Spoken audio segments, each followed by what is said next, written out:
నమస్తే అండి, welcome back to our corners tasty foods channel. Fish fry ఎవరికి ఇష్టం ఉండదండి. హెల్దీ కూడా. సింపుల్ వేలో ఎలా చేసుకోవాలో చూపిస్తున్నాను.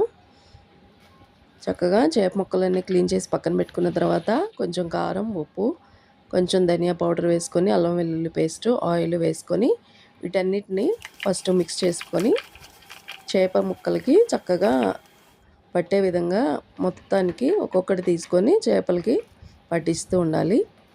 ఇవి మనం ఫ్రీజ్ చేసుకొని పక్కన పెట్టేసుకుంటే ఎప్పుడు కావాలంటే అప్పుడు బయటికి తీసుకొని మనం ఫ్రై చేసుకోవచ్చు. చాలా బాగుంటుంది, చాలా హెల్దీ కూడా. మీకు తెలియదు ఏం కాదు.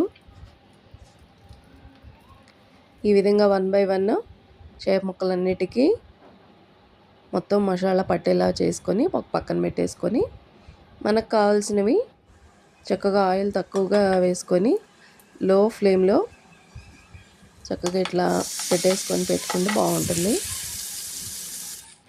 ఇంతే, చేపల fry ready. Thank you for watching.